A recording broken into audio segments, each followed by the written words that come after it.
Happy holidays. The Board of Trustees regular meeting is now called to order at 4:31 p.m. We welcome members of the public. Instructions on making public comment are posted in item 1 on the agenda. We will ask at each action item if there is public comment. Armando, can you please do roll call?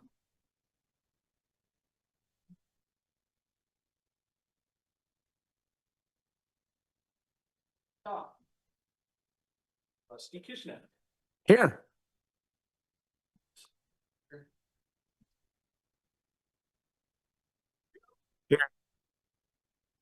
Here, thank you. Great. Trustee Dunlin, can you please lead us in the Pledge of Allegiance?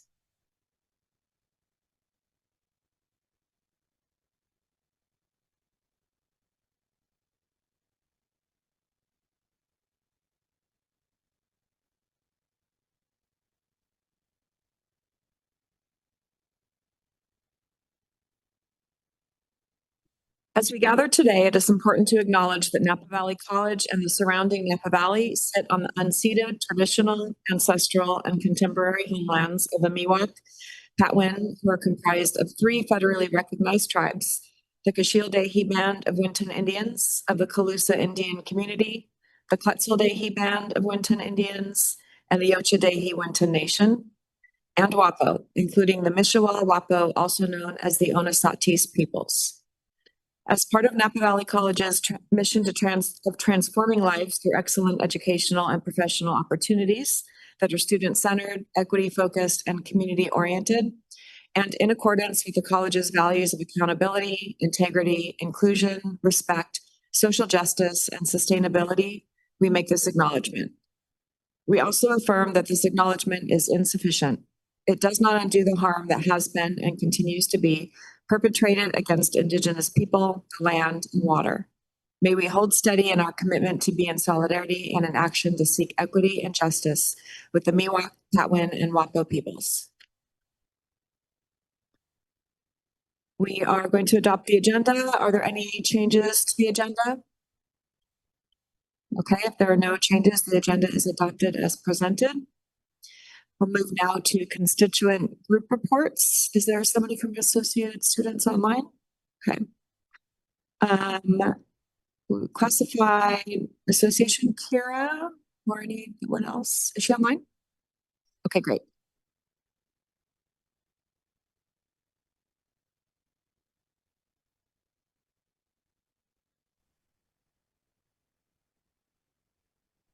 Hi there.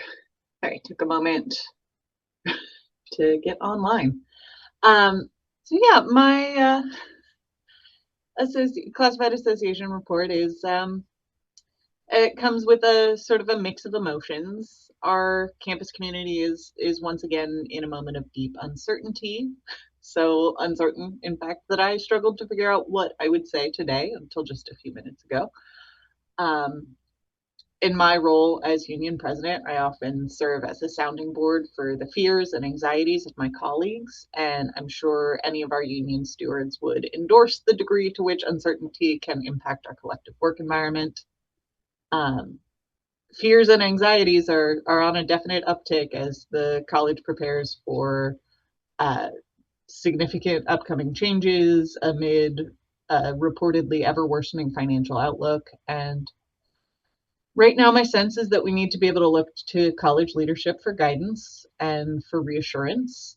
We need to be able to trust that behind closed doors, our leaders are focusing on solutions. And I would encourage the cabinet and the board to continue to prioritize transparency and honesty. I don't expect a fully formed solution to the myriad issues we're facing as a campus community to present itself right away, but I do hope that we've established enough mutual respect and trust between workers and management that workers will be kept informed along the way. Yeah, that's all that I can offer at this time, and I really look forward to hearing more throughout the meeting. So thank you. Thank you, Karen. Christine? Hi, good evening, everyone. I'd like to start by thanking those who organized and supported the winter gathering last week. Many of us were present, and it was really nice to see our administrators, faculty, staff, and our students connect and wrap up the year in community. Yesterday, the Administrative Confidential Senate held our winter luncheon, one of hopefully many to come, along with a sock drive that directly benefits the Basic Needs Center. So we amassed a good number of socks for our students, which is very much needed right with this weather right now. So I want to say a special shout out to Solange Kada, who, as always, is amazing at supporting and coordinating these events for our Senate, and also to everyone who contributed, and our vice presidents and Dr. Powell, who attended yesterday. We would also like to extend our thanks and best wishes to Matt Kronzer as he begins a new role at another institution. So I am grateful to have worked alongside him as a campus leader and wish him continued success in his next chapter. And also want to congratulate Naomi Kinesi on her appointment as the new Academic Senate President. I look forward to continued partnership and collaboration with Naomi in advancing shared governance and student success. And we also extend our congratulations to Dr. Powell on his new role as Chancellor at Los Rios CCD. The next few months will be critical for all of us in terms of continued leadership and the important decisions that were made during his tenure that helped move this college forward. And I personally look forward to building on the strong foundation and great work established under his leadership. And last year, Senate wishes everyone a restful holiday. Everyone deserves that. And a great start to 2026. Thank you. Thanks very much. Matt? I always hate going after Christine. You always have such beautiful messages. Thank you, everyone. So it's good to see you. I do want to share that the Academic Senate took the following actions during its December meeting. So we approved a curriculum packet that you will see here today. We endorsed 6 legal updates to administrative procedures. We also endorsed 2 updates to board policy and procedures. We approved an agenda for spring 2026, so I hope you may consider attending that event and being in solidarity with the faculty. We approved a $500 student scholarship contribution, and we also endorsed a faculty sabbatical application for I believe it's for fall 2026 to the spring 2027 semesters, and you may see that today. In addition to these items, I do want to speak to the failure to withdraw grade record that we have adopted. You may have heard of this as the FW. This was a decision that the Academic Senate held and endorsed in the spring semester of 2025 with the expectation that it would be implemented this fall. There was a great deal of confusion and concern about how this grade would affect students, so we decided to hold a discussion on it within the Senate. At that time, we also included the Director of Financial Aid Services to present and speak to the FW score. In the midst of these conversations, we realized that the FW was not included in the student catalog. So students were not aware that the FW was a possible grade record that may be assigned to them. And that is a legal requirement that it needs to be presented under Title V. So in conversation with the district, there was a compromise proposed to delay that to the spring and 2026 semester. I do have additional concerns that may be too soon. In speaking with the Director of Financial Aid, she was under the impression that all faculty would be assigning and using the FW. When we held this discussion within the Senate, it was presented as an option for faculty to include and assign that score. Her impression that all faculty would be adopting that, and that would be their choice. The concern for faculty at this time is that the FW may have a doubly negative impact to students. In addition to moving forward on the certain limitation that they can have for amount of courses they've withdrawn from, it also has the implications of an F in the sense that there will be a financial potential audit of their financial aid offerings that they may have to recuperate or pay back. And so this doubly counts against them. So some faculty were concerned about that as a ramification. They wouldn't want it to continue to using an F score. The Director of Financial Aid conveyed that with an F that is actually considered an excused withdrawal in most cases, they continue to do that audit in the implications of their financial aid. And so unless faculty are manually putting in the positive date of attendance, showing that the students were indeed there past 60% of the semester, that they may have to repay some of their financial aid offerings. Didn't realize this was a manual process. In some cases, students can send a letter or ask the faculty to substantiate that they have been positively enrolled till the end of the semester. So that way they wouldn't have that financial recuperation. I personally have never received some of those letters, despite giving out a number of Fs in my time as an English faculty member. So I am concerned how this is impacting our students. I do think we need to have additional conversations, and it's clear that more people need to be in the room. We've had this in a faculty-centric space. We haven't necessarily had the solidarity to communicate that to students, to speak to the Director of Financial Aid and Financial Aid Services, to speak with our counseling faculty, because there are a lot of myths and misperceptions about how the FW will affect our students or how Fs are affecting our students. So I think that perhaps the spring of 2026 is too soon. I'm hoping we can delay that perhaps to fall 2026. In addition to that, I do want to note that in my November report, faculty continue to be nervous about how we're investing in our programs. We've seen an uptick in the number of program discontinuance reviews. While I appreciate that we are trying to audit our degree and certificate offerings, making sure those are realistic for our student needs, we do have a number of retirements. The programs are being scaled down. We are not able to financially invest in these programs. I can appreciate that, but I hope there'll be additional planning and collaboration spaces so that we continue to offer these programs in robust ways to serve our students, even if we don't have the money available to fully staff them at their capacity. I know there are internal conversations, collaborations, for example, in our machine tool technology program. It's about to lose its only full-time faculty after this coming spring. It was the top recommendation from the Faculty Senate in an area for faculty prioritization and hiring. But our understanding is that there will be no hiring done for the next cycle. So we fear for these programs and how they'll be continued to be offered. So I sort of share our colleagues' collective concerns about the future, how things are going to be at the college in the midst of all these changes. I recognize that I'm contributing to that by stepping down. I am very faithful to Naomi in her capacity to step into this role. I feel she is even better prepared than I was. So I do want to take a moment to express my gratitude. Serving in this role, I am indebted to the incredible faculty I got to work with. I always felt supported in that space. They were always a resource to me in teaching me and how to better serve on behalf of our faculty and to better support our students. I'd also be remiss if I didn't acknowledge the strong working relationships I formed with all of our VPs. So I want to say thank you to Jim, to Charo, to Alex, and to Priscilla for all of the insights you shared with me and our strong collaboration over the years. I feel we have made a lot of progress in improving the services and offerings to our students here at Napa Valley, so thank you to those collaborations. And I want to thank you as well for our board members. In looking at your agendas, I can see they're more complex and varied than what we have within the Senate. I don't envy you the workload and the level of expertise you need to have across all these diverse areas. So thank you for being judicious with your choices. And I hope in the coming semesters, we can continue to navigate these institutional changes. Thank you. That concludes my report. Thank you. And good luck to you, your next role. Christy. Good evening. I'm here for John Kinchlow, who could not make it tonight. Just to give you an update, I think we're close to signing a TA. I'm pretty sure there were some issues. The issues are not really, I guess, anybody's fault, really. It's that we had when we got the money for the one-time payments for our faculty, like the admin and the classified got.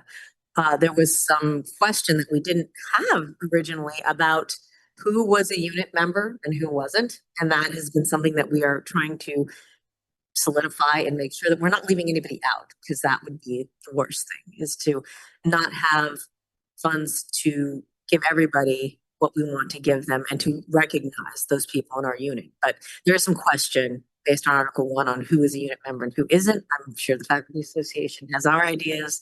The district, different departments within the district have their ideas. We are working that out. So we were hoping to get a TA and to get a vote before the end of the semester. Unfortunately, we were not able to do that because we did not get all the information in a timely way. We didn't want to feel like we were rushing our faculty into a vote. So we decided to wait, but we're optimistic that once we have those numbers down and we understand them, we'll be able to TA and get that vote fairly early in the spring semester, and we will be able to say that we will wrap that up. And we have a contract that's good for like a year now, I guess, before we have to start again and do the whole thing over again. Other than that, we are good. Everything is rolling right along. Changes are coming clearly, and we are sad to say goodbye to our friend Matthew. I was just telling John the other day, I said, I feel like I've been eulogizing this kid like nonstop for the last 2 weeks. But this time I will just say that, that it was a privilege and an honor to work with you. Don't look at me. No, and he knows I'm going to miss you personally, as a colleague, as someone in my department, as a friend.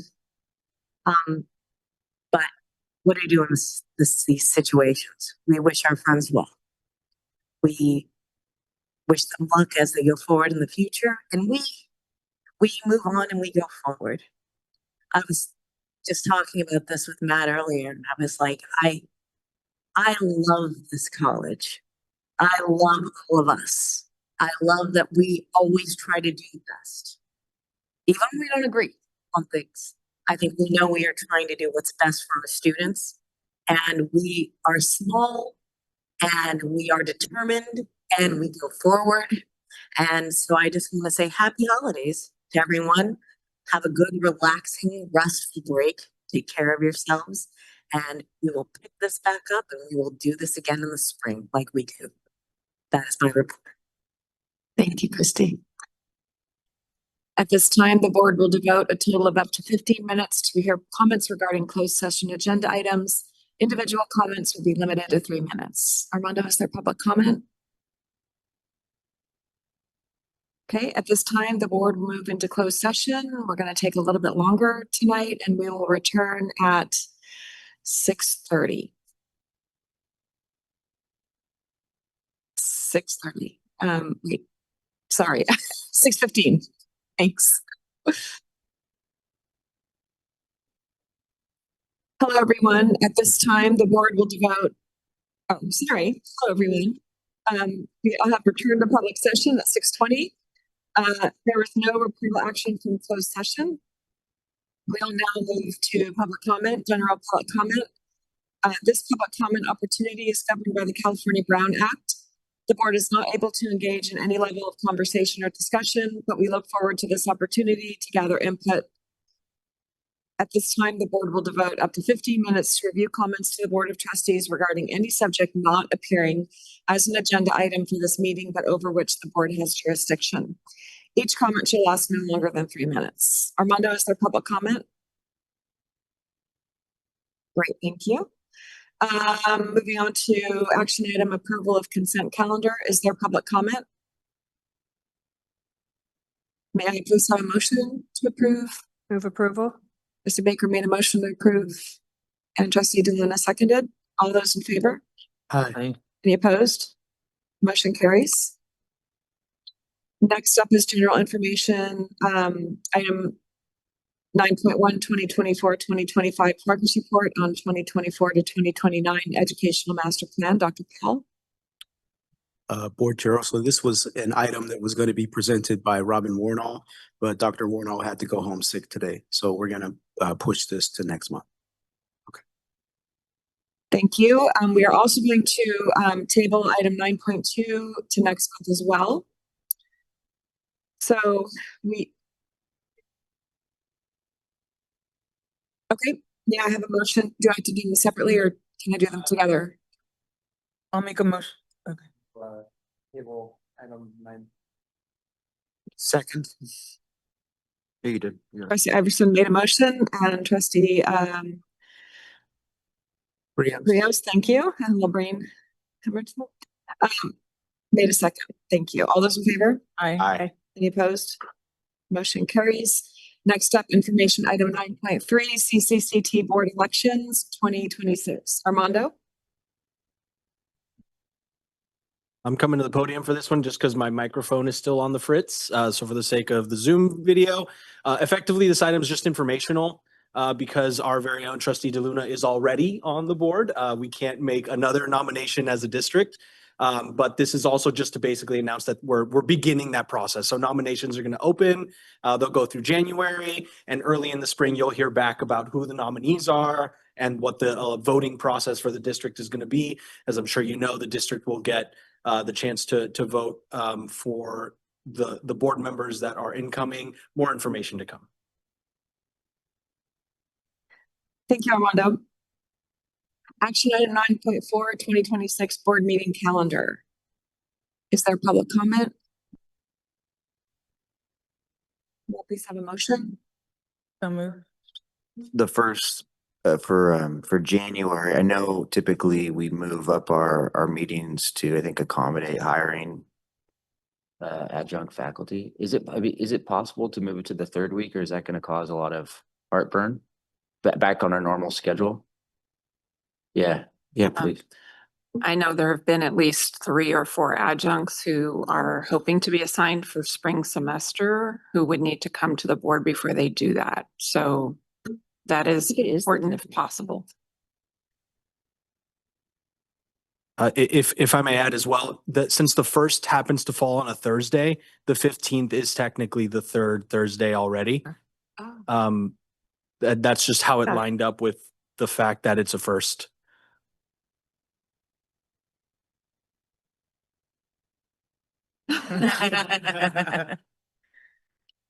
I'll move for approval to accept the calendar as it is. Second.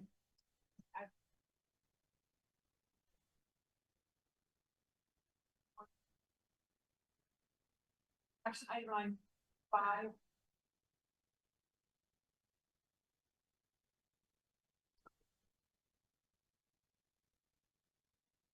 Oh, I'm sorry. All those in favor? I'm Aye. struggling tonight. Any opposed?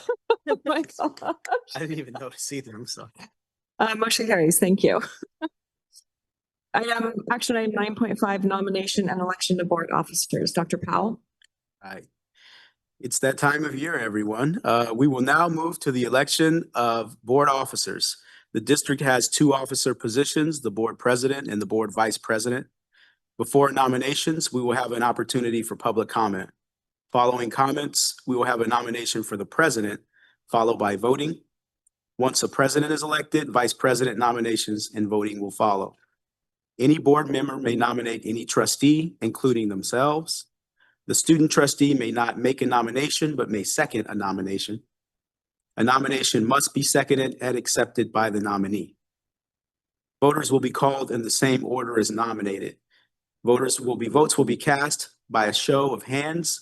The first nominee to receive a majority of votes will be elected. If no nominee receives a majority, the nominee with the fewest votes will be removed from the ballot, and a revote will occur until a majority is achieved. Are there any members of the public who wish to comment on the election of board officers? Do any trustees want to make general comments?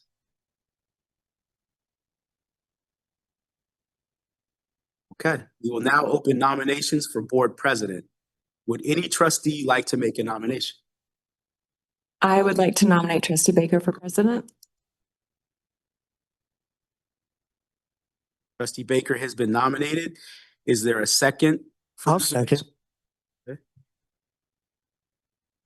Are there any other nominations?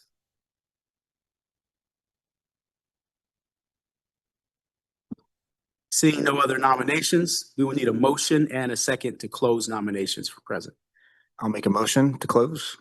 Second. All right.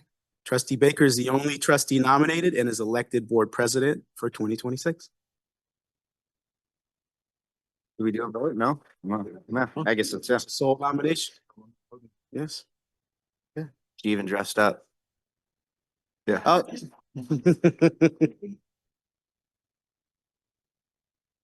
Okay. Actually, we do. I'm sorry. The script is a little confusing. I'm sorry. The nominees for board president are obviously Trustee Baker. All in favor of nominee 1 of Trustee Baker, please raise your hand. Aye. Oh, Aye. Okay. I can listen. I believe that was all 7. Yes, they're all 8. Okay. Then congratulations, Trustee Baker. How we can. Okay. Now we will move to nominations. We will open nominations for board vice president. Would any trustee like to make a nomination? I will nominate Trustee Iverson as vice president. I'll second that. All right, Trustee Iverson has been nominated as second. Trustee Iverson. Are there any other nominations? Seeing none, trustee Iverson is the only trustee nominated for board vice president. All in favor of trustee Iverson, please raise your hand. All right. Congratulations, trustee That Iverson. would be me.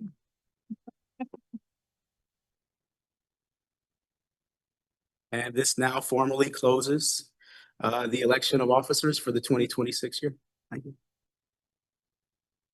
Thank you, Dr. Powell, and congratulations, trustee Baker and trustee Iverson. Hopefully you can do a better job at this than me. Just kidding. No, it's been a funny night.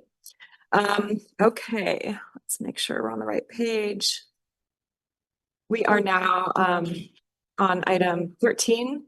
Before we continue, we will be taking 2 of these items out of order to allow invited guests to present first. We will start with item 13.1, then 13.7, before going back to 13.2 and moving forward from there. Armando will help me stay on track. Action item 13.1, 2024-2025 Napa Valley College Community College District Audit Report. Vice President Reeves. Thank you, President Olson. The audit for financial statements for the district were presented to the audit committee this past Monday. And they will have a recommendation. Prior to that recommendation, I'd like to introduce Mr. Ben Levitt from our accounting firm, CWGL, to provide an overview of the audit of financial statements. Ben? Thank you, Vice President Reeves. And it's my pleasure to be here tonight to speak to the results of the fiscal 25 audit. I'll be going through the auditor's reports contained within this document. There's 4 of them. I'll keep it at a pretty high level because I know my colleague Kyle Holtz was able to bring the committee up to speed just a little bit earlier in this week. But one point of context, just to kind of set this up, many of your peers are not at this spot at this point in the year. It was an interesting year, dynamic for accountants. There was a GASB change that happened earlier in the year. There was a delay in the release of the federal compliance supplement related to the longest ever federal shutdown. And many districts that we work with chose to push back timelines into January. In some cases, we're anticipating February. That's not the case here with Napa. So just wanted to extend our team's appreciation to your team here and to the governing board for ultimately enabling us to get everything we needed in a timely fashion to be able to complete the audit and bring it to this governing board finalized, which is not something we can say in many, many cases throughout the state. So thank you for that. The first of the 4 auditors' reports that I'll speak to appears right at the start of this document. And it's what we consider to be our chief work product. Right on document page number 1, our independent auditor's report is where we opine on the fairness of the presentation of the overall district financial statements. Pleased to report to the board, our opinion is unmodified. In those top 2 paragraphs under opinions, we provide that unmodified opinion. That is the highest quality opinion an external or independent audit firm is able to render, and is to say, based upon the results of our work for fiscal 25, these financial statements can absolutely be relied upon by this governing board and all the district stakeholders. Moving past that independent auditor's report, the next section of the statement on document page 4 and forward are the management discussion and analysis, which is where management provides additional detail, not only on the core financials, but also analytical year-over-year information comparing the fiscal 25 financials to activities from the prior year.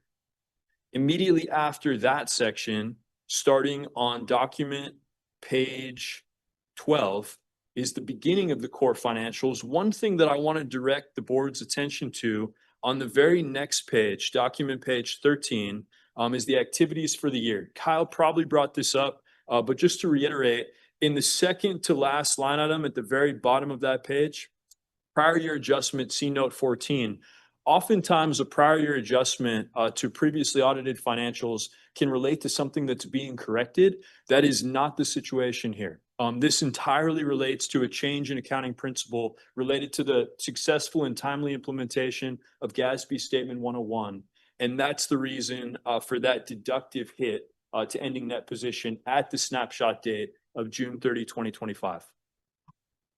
Moving past the core financials, starting on document page 18, the notes to the financial statements, the single longest section of the document is where management provides additional information on the entity, the district, significant accounting policies, as well as a lot of additional detail on the balances contained within the core.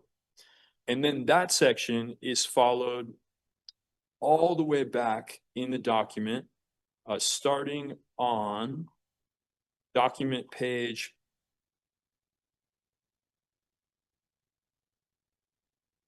quite a large report. On document page 52, with the required supplementary information section, this section is going to provide additional schedules, which will eventually grow to be 10-year schedules over the other post-employment benefits and the pensions that are required for presentation in your annual audited financial statements. And then the RSI, the required supplementary information, is followed by the supplementary information beginning on page 59, where district management presents the organizational chart, as well as a handful of required schedules required by both state and federal government. And one thing that I want to direct the board's attention to is going to show up right on document page 63, where the district is required to present a page right out of the 311 report on the 50% law. And if we go to the very bottom of that page on the 50% law, members of the board will note this is an extremely challenging compliance requirement to maintain compliance with. At that bottom or second to bottom line, we see the district as of the snapshot date of June 30, 25 stands at 47.13%, just shy of 50% threshold for compliance. And so we note that as an informational item there, as well as a comment that's required to be written up as a significant deficiency, further detailed out in the back of the report. And I'll speak to that in a bit more detail when we get to it. Following the supplementary information section, we get to the other independent auditors reports, of which there are 3, starting on page 68 with our Yellow Book report. The Yellow Book report focuses a lot of our testing. This is where we look at internal controls and controls over compliance, essentially all those fiscal controls in place to safeguard district funds. And had we noted an exception with respect to those controls, we would detail that in this part of the report and further detail it in the findings and question cost section of the document. We note no exceptions to fiscal controls, no Yellow Book exceptions for fiscal 25. And so an entirely clean Yellow Book report for this year under audit. Following that, we have our federal testing, starting on document page 70, our single audit, which was delayed right up until the very end of the year. That supplement, which was needed to be able to conclude this section, was released in very late November. And nonetheless, the district got us everything that we needed to be able to close this section out. Is an area where we focus all of our federal testing. Had we noted a federal exception, we would document that in this report, and we would detail that out in findings and question costs. This is not an area where you want to have a finding. We work with a number of districts that have had federal findings. They can take years to resolve. It's a very tedious process going back and forth with Department of Ed. Very pleased to report to the board for fiscal 25, we note no exceptions to federal compliance. And so an entirely clean single audit in addition to the clean Yellow Book report for fiscal 25. And that takes us to the last of the 4 auditors reports. Starting on document page 73, we have our state compliance testing. And members of the board will note this is the broadest area of all of our testing throughout the year. Those procedures for state compliance are enumerated on document page 75. They're coming out of what's called the CDAM, or the Contracted District Audit Manual, put out by the Chancellor's Office every year. And they cover a broad range of your departments. This testing takes us well beyond fiscal, makes us bug a whole bunch of staff throughout the college. And ultimately, we're required to speak to every single one of those procedures as applicable. And we do note 2 exceptions to state compliance, which I'll speak to further in findings and question costs. So moving past that last of the auditor's reports, we get to the schedule of findings and question costs. We've got that summarized on document page 77, where kind of at a glance, we lay out the financial statement testing, or the Yellow Book, controls and controls over compliance.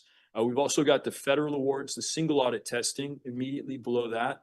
And then finally, the state awards. And on that entire page, summarizing all the testing for the year, the only line with deficiencies noted is significant deficiencies, the lesser of the two possible reportable exceptions in state awards on that line second from the bottom. And then those deficiencies are going to be detailed out in the very next section. So starting out on document page 78, no financial statement findings noted, so an entirely blank page. Followed by our federal award testing on document page 79, likewise, a blank page, the best thing you can ever hope to receive from an external auditor. And then following that, state awards beginning on document page 80. And I'll not belabor this. I know the committee reviewed this in detail with Kyle, but just at a high level, the first of those two comments is one that you probably well knew was coming. Same comment as was noted in the prior year, finding 2025-001 pertaining to the 50% law. And this continues to be a challenging area for many districts throughout the state. We've spoken about it before, how just the very nature of increasing funding coming from the categoricals makes it so that districts need a stronger admin base to be able to properly monitor and control and manage those categorical funding sources. Meanwhile, you're held to the same requirement that's existed for decades over that hard limit on what can be spent on anything outside of direct classroom instruction. So a very, very challenging threshold to meet. And then moving past finding 2025-001, the second of two findings noted during fiscal 25, 2025-002, starting on document page 82, concerns DSPS, another area that we're required to look at from the CDAM, coming from the Chancellor's office. And in this vein, we noted essentially two issues in the disabled student programs and services section of testing. As we note in the condition, on one side, files did not contain all required documentation indicating student eligibility. And so there were instances where files were essentially incomplete, and we made the recommendation to program staff and district management to ensure that there be a control, ensuring that those files are always complete for any students for which DSPS funding is being claimed. There was one additional piece where we noted that some faculty, or rather some staff time, was being charged to DSPS through a clerical error. Staff time that was not actually related to the program, but was nonetheless miscoded to the program and was, per our understanding, successfully backed out. But based on our conversations with management, it sounded as though that would not or may not have been caught without our audit procedures. And so we do note that as an item to bring to the governing board's attention. And I'd be more than happy to speak in greater detail on either of these comments, either finding 2025-001 50% law or a 2025-002 DSPS. So if there's any questions on either of those, definitely feel free. I don't want to belabor them because I know that the committee went into quite a bit of detail with Kyle, but happy to speak to either of those. Maybe I'll just give the board a minute to look at those. And while the board's doing that, I'll just go on to the prior comments to kind of give that recap, that status update from the prior year. On document page 83, prior year finding 2024-001, 50% law simply carries forward into the current year. And then the only other comment noted in the prior year on document page 84, finding 2024-002, that finding concerned actual hours of attendance, one of the census types that we're required to look at through the Chancellor's Office procedures outlined in the CDAM. Very pleased to note that that was successfully corrected. That corrective action was implemented during fiscal 25. And so we note that finding is not an issue carrying forward into fiscal 25, which is outstanding. Very last part of the report is by special request from this governing board. And it's something that we really think does improve the report. Going into the unaudited supplementary information, starting on document page 85, this page and the one that follows provides quite a bit more visibility into the real budgetary, the actual basis of accounting. Because as the board is getting updates from management, those are almost always going to be focusing on the funds and especially the unrestricted general fund. And then when we come out and we present our annual financials across the state, we're almost completely disregarding that, which is a wild disconnect. We're thinking about all those long-term activities that get reconciled into those fund financials and ultimately show up in the government-wide basis of accounting. Totally different type of presentation than you're accustomed to seeing.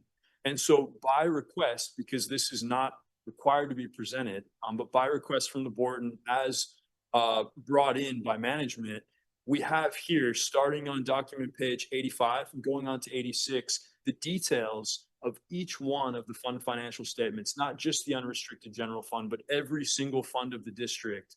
And so on document page 85, and the font is a little small, but presented alongside each other, every single one of those operating funds, showing the assets, the obligations of those funds, the ending fund balance at June 30, 25.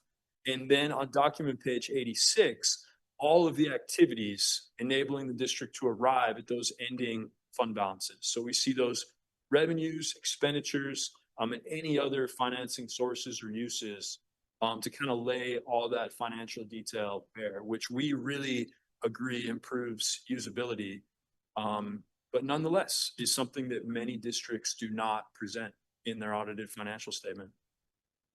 That information is followed on document page 87 by another schedule that's pretty possibly completely unique to our districts that we work with. And we work with a number of your peers. We work with, I think as of fiscal 25, 40 of the 73 districts throughout the state. The schedule of financial trends and analysis on document page 87 is where you're able to see the final budget that was brought before this governing board right up against the audited actuals, which is a really neat thing. And then all of those variances. So one thing I'll call the board's attention to that I'm sure Kyle mentioned in the committee meeting was the very top line of that schedule of financial trends and analysis there on document page 87. Final budget for federal revenues anticipated at $37,000. And that was not an uninformed number. That was based on prior year's experience of federal revenues going into the unrestricted general fund, which is generally not where those revenues are headed. They're usually going to show up in the restricted general fund. But for fiscal 25, a massive improvement there of 5.608 million in actuals, resulting in a positive variance, 5.57 million.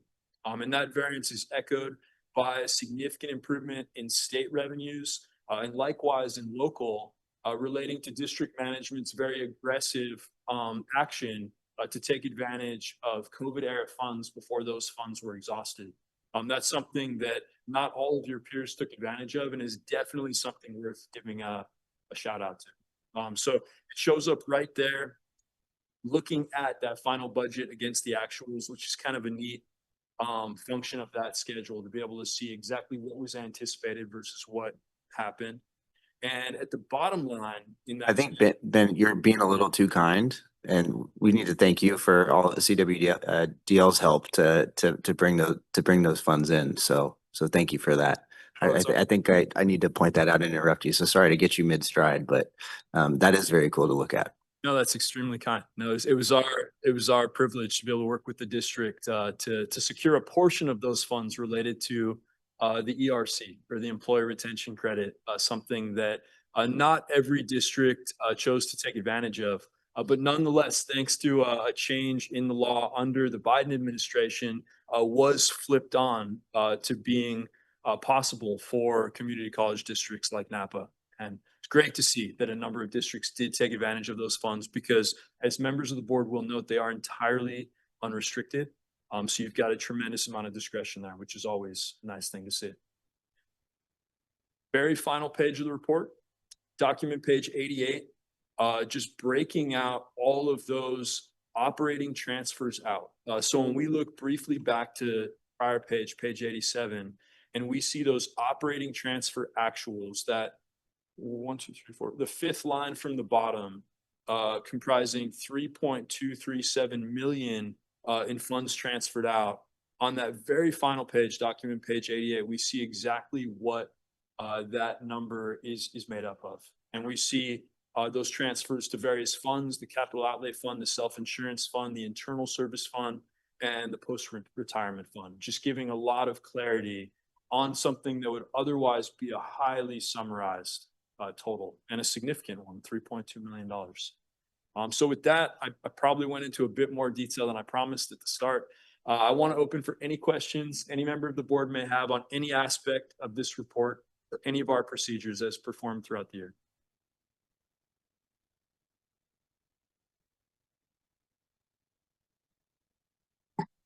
President Olson, if I can add a comment here, if you don't mind. Absolutely. I think the schedule on the previous page answers the question the board has asked, how are we living within our means? And that's the variance page on top.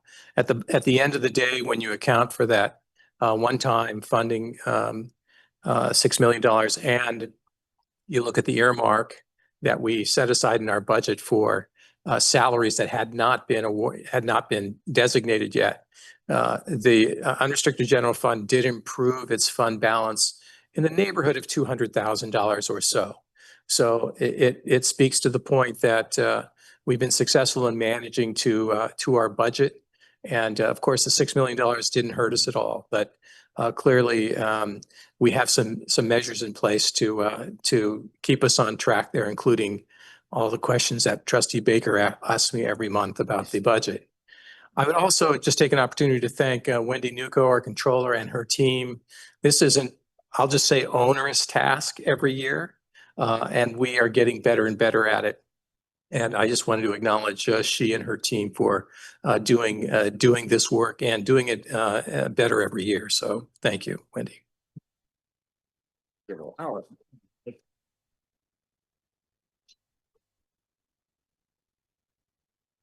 I would just note that when we met, the committee met on Monday, we were reviewing everything in case anyone is interested. That $1.6 million change in our net position is due to just reporting change. It was a liability we already had. It's the leave account is for staff. So we already had that balance. We just weren't reporting it. And so that's and everybody's in that boat. So we're fine. That's exactly correct. Yeah, it was a change in the national standard. So all of your peers throughout the entire country will be making that same adoption, bringing on that same liability. Exactly right. Thank you very much. My pleasure. Thanks for having me. The committee also did a move to make a recommendation to the rest of the board that the audit be accepted as presented. Do you want to, we can reiterate that? So moved. In a report. Second. Do we do that now? Yeah. Okay. So, Trustee Dodd made a motion, Trustee Baker seconded. All those in favor? I did. Trustee DeLuna seconded. All those in favor? Aye. Any opposed? Motion carries. We're going to now move to action item 13.7, authorizing resolution and agreement for the general obligation bond refunding with KNN. Vice President Reeves. Thank you again, President Olson. I'd like to introduce Mr. Nick Hewer from the Stradling firm who provides legal counsel to the underwriting of municipal funding. And you've already met Mr. Blake Bowen from KNN. And you recall from our November meeting, we provided an introduction and an overview of the bond refunding or refinancing opportunity that the district has.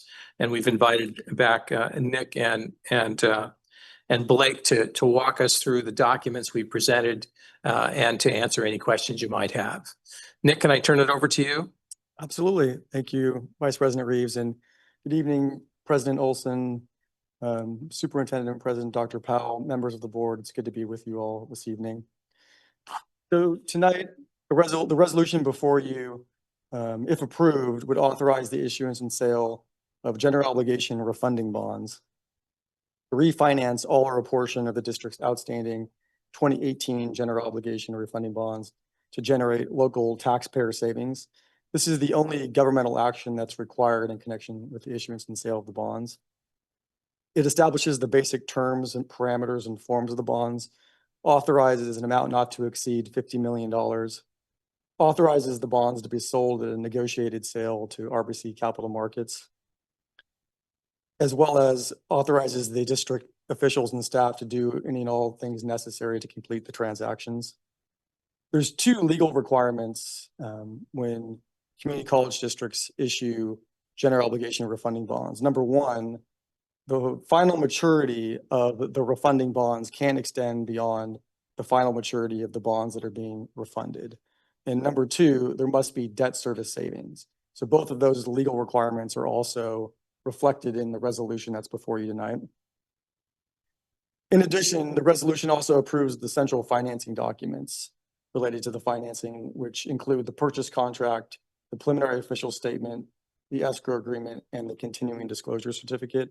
And I'll give you a brief overview of each of those documents as well. So the purchase contract is the agreement between the district and the underwriter, under which the underwriter will agree to buy the bonds from the district, and it will contain the final interest rates in terms of the bonds. And it will also detail the conditions for closing the transaction. The preliminary official statement, which is the long document, the 80+ page document, is the offering document, and it's the means by which the district communicates with the investing community. And it's the document that investors use to decide whether they want to purchase the district's refunding bonds and at what price. Because of that, the contents of the official statement are governed by federal securities laws that are meant to protect investors. So those federal securities laws require that that document be free from material misstatements or omissions and contain all information that a reasonable investor would want to know before buying the bonds. The topics that are included in the POS include, the use of the bond proceeds, so the refunding of the refunded bonds, the terms of the bonds, including the redemption provisions and interest rates, the security for repayment of the bonds, which is the ad valorem property tax, information about the tax base on which that ad valorem property tax will be levied, the financial and operating condition of the district, as well as whether there's any material litigation impacting the district. The escrow agreement is between the district and the Bank of New York acting as the escrow agent. And at the closing of the refunding bonds, the proceeds from the sale will be deposited into the escrow fund pursuant to this escrow agreement. And once those funds are deposited, they're exclusively used to repay the refunded bonds. And once deposited, they are legally defeased, which means they no longer have the benefit of the ad valorem property tax levied within the district, because the new refunding bonds replace those old refunded bonds on the tax rolls. The continuing disclosure certificate is the final document that's being approved tonight.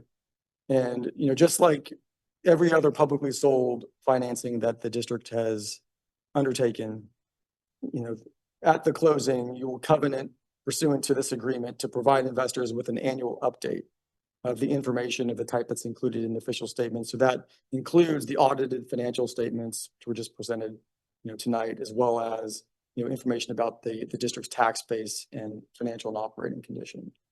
But that's the description of the resolution and the financing documents. I'm happy to answer any questions, and Blake is here as well to give you an update as well. Yeah, I'll just say a couple quick points, just reiterating some of the highlights from last month's presentation. This refunding, as Mr. Hewer pointed out, will maintain the existing repayment term, which currently goes out to 2034. The anticipated savings based on current market rates is sitting just at about $5 million by refinancing the remaining approximately $53 million from the 2002 measure. The function of the savings is really driven off of the interest rate reduction, which currently sits at an average interest rate of approximately 4%, reducing that rate down to approximately 2.5%. So those are what I would consider the main highlights from last month's presentation, but happy to go into more detail if there are questions. Any questions? My question is more or less, where do the taxpayers see this? Will they see it on their property taxes when they look at them? Savings or? Yeah, the savings won't be highlighted, but how it will come through is through between next year's property taxes and out to 2034, there will be a proportionate reduction to each homeowner's property tax bill, which encompasses the cumulative savings of approximately $5 million. So it is spread out to a lot of people within the community, and spread out over time over the remaining period. So I don't know that people will be able to go out and buy a new car with the savings. However, the savings are passed along and will be realized by the taxpayers. Sounds Any like a press questions? release to me. Sir, public comment? I have a motion. Trustee Iverson made a motion. Second. Trustee Baker seconded. All those in favor? Aye. Any opposed? Motion, okay. All right, motion carries. I did. Trustee Kishnef was the name. Moving on to information item. Thank you, gentlemen. We'll be in Thank you touch. very much. Item 13.2, 50% law filing, Vice President Reeves. Thank you again, President Olson. Each year, in the years that we have not reached the 50% law threshold, we have attempted to file a waiver with the Board of Governors. We made application last year. We are making application this year. And I wanted to share with you a draft of the application that goes to the Chancellor's office. We sent that off yesterday. And it will be on the Board of Governors agenda in January. Could you crack that open, Armando, 50% law exemption memo? Okay.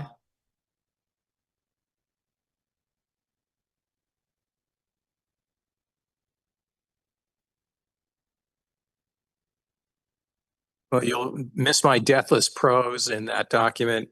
But essentially, we are making a case that we are entitled to a waiver based on the conditions here.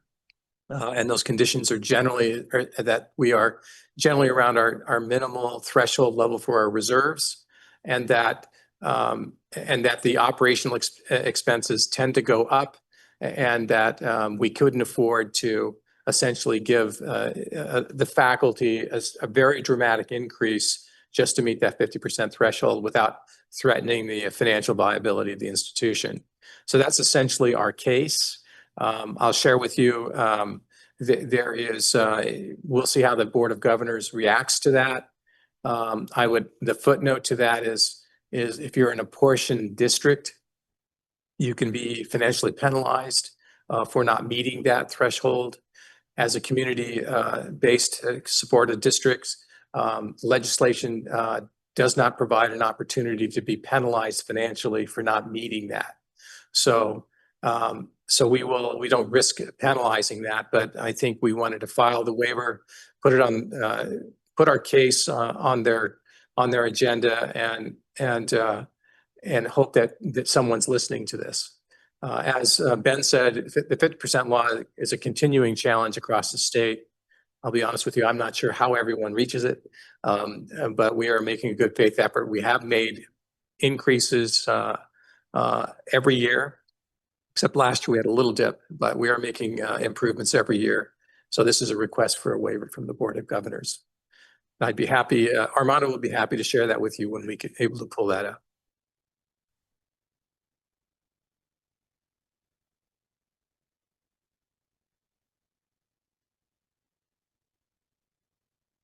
Or I can send the final to you in a separate email. This is a draft here that we sent to the Chancellor's office for their input. We'll make sure you get the final on this. And well, I'll read it tonight before midnight. And just as another note, most basic aid districts, if not all are in the same boat, that they all file a waiver, or most of them do, and that's a touch point with the apportioned districts, but it's something good for us. And I think you mentioned on Monday too, that because we are community supported, we're not really required to do this paperwork, but by us doing it is kind of acknowledging that we are aware that the 50% law does exist and we're doing our best. I would agree, Trustee Baker. It also helps us to put our issues out there. This is more than just we refusing to comply. There are lots of factors impacting small institutions like ours that make this an extraordinarily challenging threshold to meet. All right, thank you. Next up is information item 13.3, Student Housing Audit Report 2024-111. Vice President Reeves. Thank you again, President Olson. Armando, possible to pull that one up? We have. I'd like to spend just a few minutes here. This is a fairly extensive report. We're one of 9 institutions that participated in a student housing audit conducted by the state auditor at the request of the legislature. It included 3 UCs, 3 CSUs, and 3 California community colleges. Interestingly, one of which has no housing. President Powell may be familiar with one of those institutions. He'll get more familiar with it fairly soon, but I was curious that they did not have housing. I'd just like to present a few highlights. There are no recommendations for Napa Valley College here. So it is, in that sense, it's promising news. It is not a financial audit. It's an audit about the availability of student housing across the state. So if I can just go to page 2, and I'm going to move through this fairly quickly, and you're certainly welcome before midnight to read the entire report. On page 2, the key findings: students and their families continue to have difficulty understanding education costs, which requires that institutions may need to include more information such as eligibility requirements, application information for their housing assistance programs. That's certainly a need for a population we serve who may not have a history of or family experience going to college, applying for financial aid, even living in college provided housing. On to page 6. Research reiterates the research supporting students living in housing, their success rates, their persistence rates, and their retention continues to be positive. So the reasons that housing is in place continues to be supported by the research, and that's articulated here.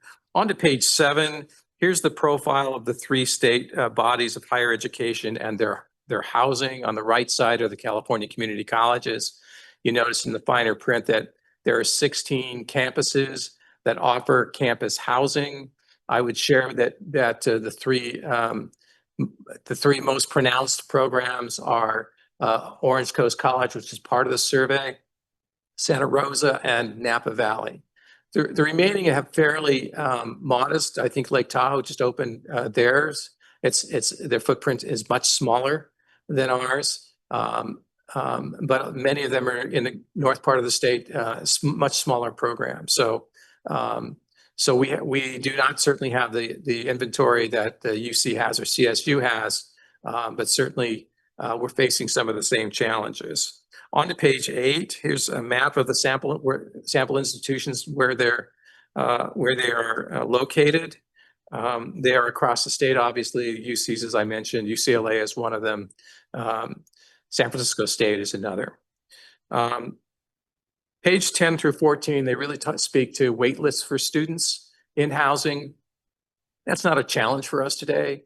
We hope it will be a challenge soon, but they spend a lot of time on wait lists, managing wait lists, and how long students stay on wait lists. Page 14, this is an important point, certainly in terms of the cost of housing. You'll notice that campus housing costs were near or below. This is this bar chart. The green bar shows you the housing cost, and then it shows you the county the median income for the county. And in most of them, including Napa, the costs for housing are below the 15% area median income for the county income in which they're located. The eligibility threshold for low income housing, this is the eligibility level for low income housing.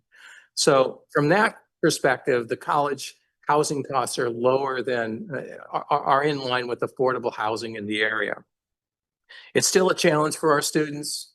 It's always going to be too high, but certainly in terms of affordable housing, it's in that neighborhood. Page 16, it moves to assistance programs. The report speaks to the need to provide assistance programs for students, including student loans, financial aid, housing resource support services to assist students both on campus housing and referral. You'll notice Napa Valley is second to the right column. And we offer two areas. We do some referrals, and then we offer on the bottom line there, we have some case management support. As we move through our program, we will likely need to expand how we support students looking for housing and staying in housing. Page 22, I want to give a shout out to the Board of Trustees. The Board of Trustees goals for housing are articulated on page 22. They are the only board goals in the document. So this will be recorded in perpetuity. So take it.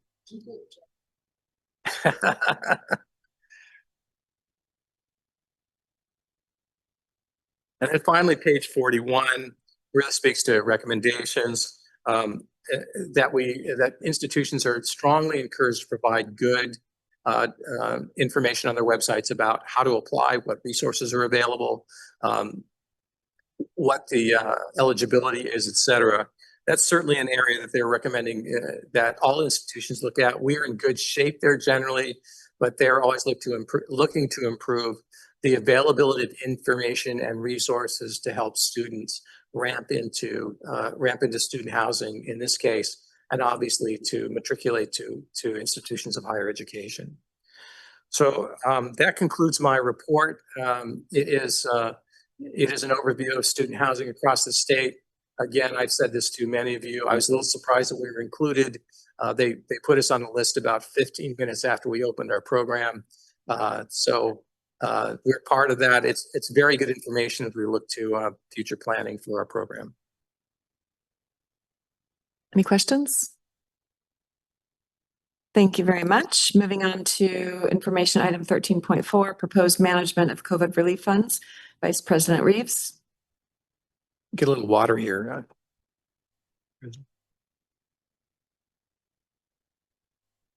Last July, we presented, as Trustee Dodd pointed out, to our auditor the receipt of a total of $6.7 million in COVID relief funds. The net is about $6 million. The board reminded us that these are one-time funds and requested that the administration go back and make a recommendation about how these funds would be managed. Dr. Powell sent this on to the district budget committee that went through a process of polling constituency groups and stakeholders across the campus for suggestions about how to use these funds. This memorandum provides some detail, the recommendations from the district budget committee that were forwarded to the president. I'll note that in the memo, you'll see a list of suggested uses for the funds. The district budget committee felt it important that we document what came through, that maybe some of those would not be directly funded, but wanted to memorialize the contribution to the process. So to just go into page 2, if you don't mind, Armando. Page 3. So I'm sorry, go back up to the first one. One-time cash payments to employees was the first priority. The district budget committee recommended that not less than $1 million to be devoted to one-time payments to employees. As you have been hearing, the classified contract was closed, and we have put the faculty has agreed to a total amount to be distributed among faculty. That total today of those two groups is about, for all employees, is about just under $1.6 million.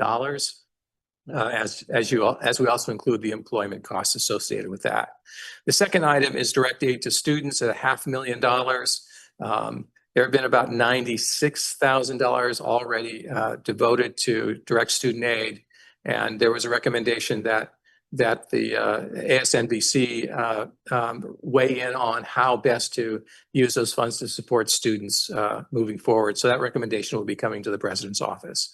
The next two areas are facilities and technology. Facilities improvements, these are some of the suggested areas. Some of them are underway, some of them are funded, but in any event, there are some suggested areas. The facilities Facilities Committee recently made a request for some emergency funding to address some exterior lighting repairs and another item. And so the President's Cabinet approved $250,000 for that. Technology improvements, you may not recall that in the budget, we actually reduced the capital investment in technology upgrades, anticipating that this fund might be able to support that. And so a request was made by Dr. Mora and the district technology committee for $400,000 to improve not only classroom audio visual improvements, but also computers in classrooms. And also, I think, a new screen for the room too, right? All right. And then the last two areas are investments in optimization. How do we get better at delivering our services and serving students, faculty, and staff? We have not discussed any initiatives there. And then finally, funds held in reserve, that the balance of those funds would be held in reserve to address any issues that we need to address on an emergency basis or some contingency for use down the road. There's no need to spend these in 1 year. They will be spent as recommendations come to the President's Cabinet, and these funds are allocated for those specific purposes. I would also add that we have tried to align the distribution of these funds with planning that is in place with the Facilities Committee and the Technology Committee. So you'll see a lot of the suggestions there are actually part of plans already in place and prioritization that's taken place in those respective committees. So with that, I would conclude my report, but certainly answer any questions. Trustee Baker? Couple questions. You don't have amounts attached anywhere except for the recommendations for the staff one-time increases, which was exceeded the amount that was originally in that document, and then the first for student direct student aid. All the other items that are in the facilities and technology improvements, do you anticipate that there's sufficient funds with what's left to actually do all that? And if not, what's the plan for prioritizing those items? There are sufficient funds to address the requests that have been made currently to the President's Cabinet and Dr. Powell. $6 million doesn't go far in a budget that has an annual spend of nearly 70 million. So I think Dr. Powell wants to use it for highest and best use. And so you're correct, Trustee Baker. That's why there's not amounts attached to those other areas. It provides some discretion for the use of the remaining funds based on highest best need. My other question is, you've got it separated out, the organizational efficiencies and technology improvements, but do you think there's some overlap there? Could be. Okay. Yeah, I'd probably have to arm wrestle Dr. Mora for some of those funds, but you're right. There could be a piece of software that makes us better, faster, stronger. That's a technology improvement, but we would certainly go over that as a proposal were presented. Just wondering if that would potentially have an impact on how you prioritize things.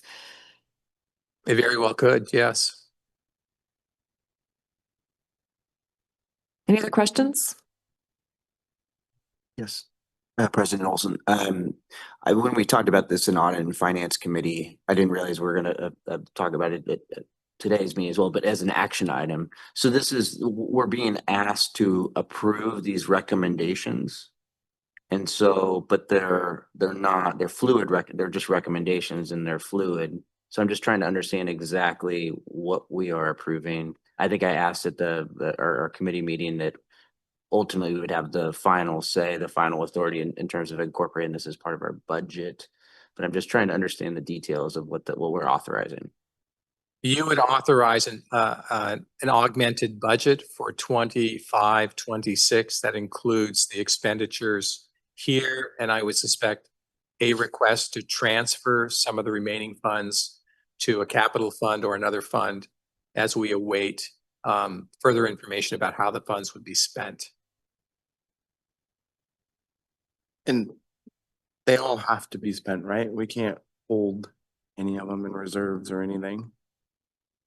Trustee Kyleson, we can, excuse me, Trustee Iverson, we can hold these as long as we need to. But I think what will likely happen is a proposal will come to the table and we'll look for any other funding source we might have, and it may revert to that. But there is no time frame on this. And as Ben mentioned, these are unrestricted funds, both in time and in use. I would argue that although we could save it for a long time, we don't necessarily want to because that money is going to depreciate quickly. Yeah, the current value will obviously not be the same today as it will be 3 years hence. Any other questions? I had a question. Yep. For the part of the funds for the direct aided students, you had mentioned that some of those funds are for ASNBC to figure out how to allocate. Is that like a fund towards ASNBC budget, or is ASNBC to figure out how that, becomes aid for students? It would be the latter. I think the intention would be that we would want ASNBC to weigh in how best to use those funds to support student needs, whatever they might look like. There was not any consideration for simply putting it into the ASNBC budget. Yeah. Okay, thank you. Moving on to information item 13.5, 2025 to 2026 unrestricted general fund. This is an action item, isn't it? 13.4 is not. Oh, it's not on my list. Yeah. Sorry, it's not in my notes. I think Oh, this is okay. just in terms of my comfort level, I'd love to see, because these recommendations are pretty broad. I think they're certainly narrow to an extent, but I would just love to see them come back before and see everything in its totality before making a approval or recommendation. Or I'm not saying, I guess me personally need to see everything one by one, and this is 100%, but maybe these options narrow down a little bit so we can understand what's the balance that we're trying to achieve and how we're balancing things. But the other side of my brain says, oh, I don't want to micromanage, I think, the cabinet in terms of how they're making these decisions. But yeah, it's certainly small in the sense of a $70 million budget, but it's also, $6 million as well. So I just want to make sure that we're being thoughtful in the spend. If I may jump in, Trustee Dodd, that's a really good point. I'll just say that it's probably going to be a little more of an iterative process as we identify the individual usage over time relative to the other objectives that we have strategically within our budget.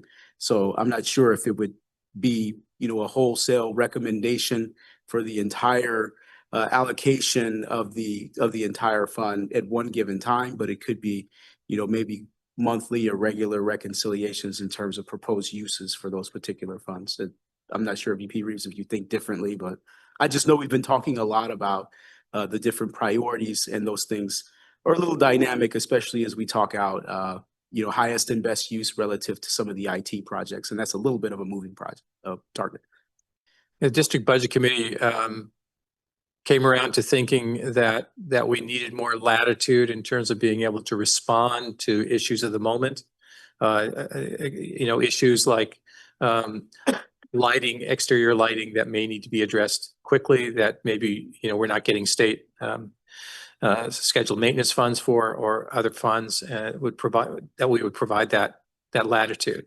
I would add that the District Budget Committee has asked for a regular report on what's been expended in those funds and what's available. I think they wanted an annual report at the fall of each year. And I certainly put that forward as a point of information. We could probably do something more often should the board request. Like a quarterly report, Trustee Baker recommended. I like quarterly reports on it. We can do that. So what are your thoughts? Should we make a motion and then discuss? I'll move for approval and see how it goes. Action for quarterly report. About I'll move for approval with quarterly reports as a change to it. send it in a second. Trustee Iverson made a motion, Trustee Baker seconded. All those in favor? Aye. Any opposed? Okay, motion carries. Thank you.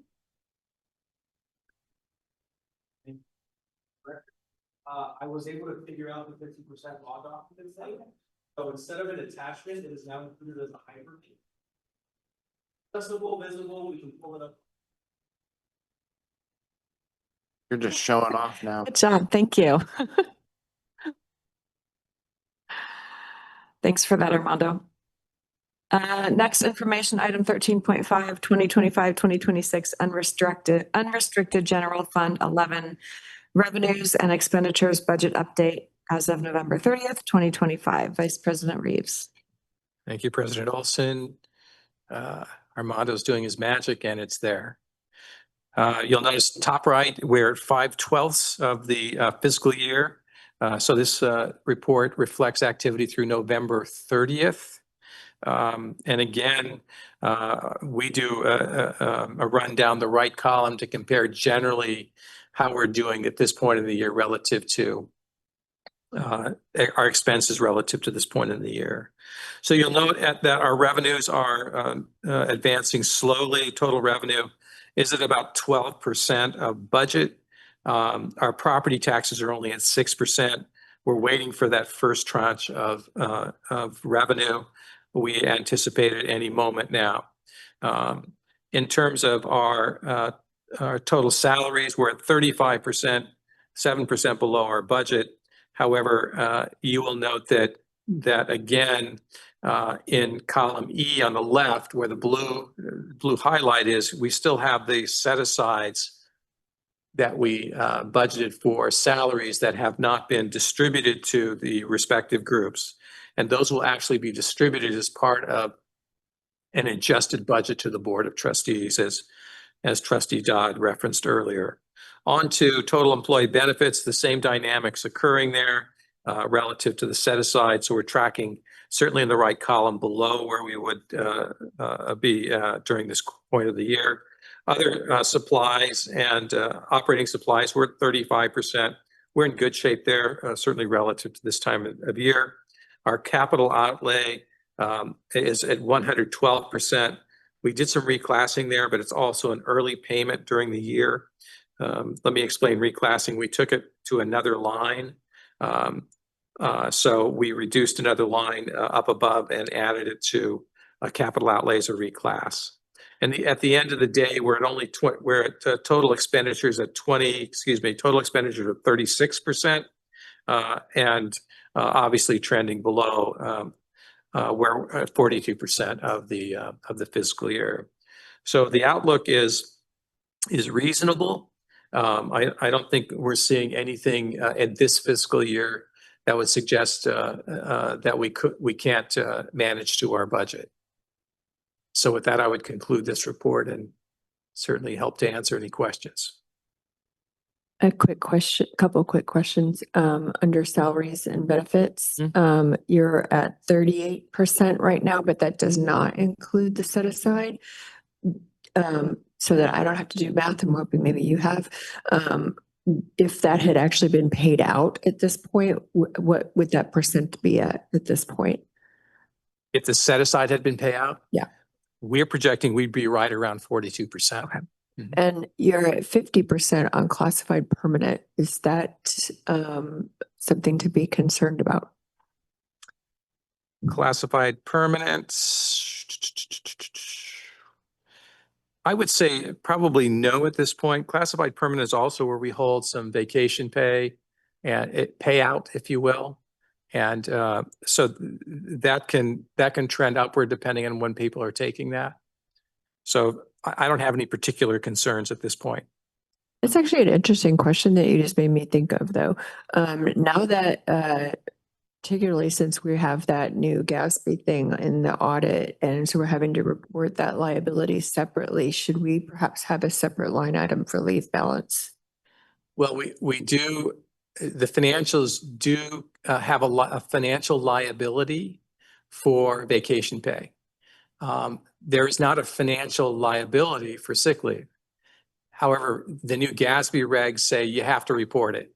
So you get a broader picture. If everyone went out sick, you would have that exposure. But from a liability perspective, you'd have that exposure because your workforce would be depleted, but not on a financial basis. Aren't we also required to pay that out if someone separates, or no? Sick leave? No. No, okay. Sick leave can be a component to your retirement. You're probably aware of this. You can augment your retirement by a bit by adding sick leave, but it's not a paid out item. I've known folks who had hundreds of hours of sick leave and left without anything other than any accrued vacation.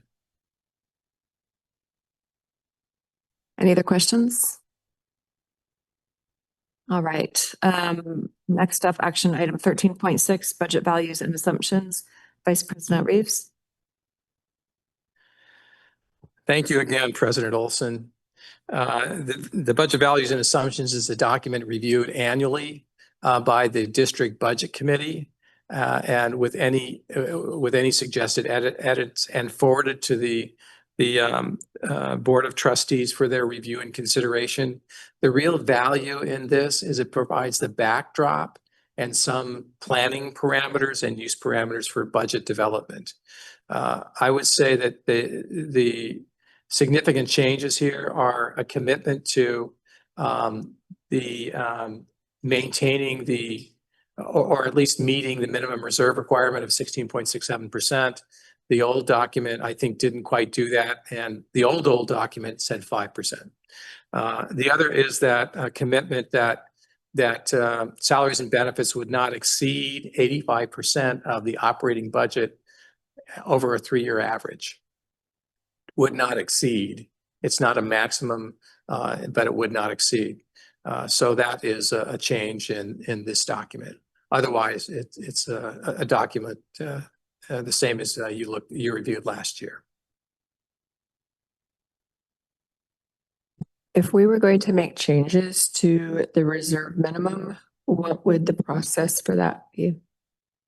I would suggest that we go to the board policy for budget development and go through the process of having that reviewed internally, do a first read, obviously, and final approval by the board after we went through the BP review process.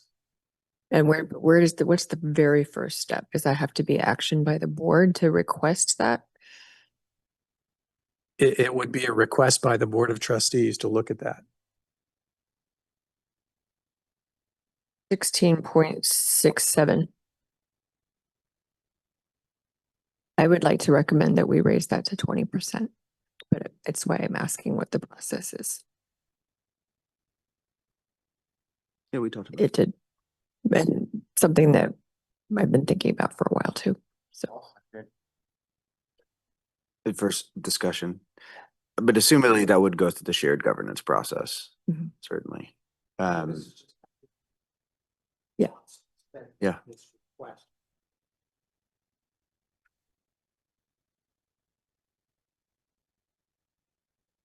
Do we So vote on it, or that- is is that sufficient direction to start the process if we have general agreement, or do we need to make a motion? An action. It sounds like you might want to make a motion based on your review of this document. And be specific that it would go through the shared governance process for a recommended amendment to the board policy, which I think is 6350. Maybe it's, yeah.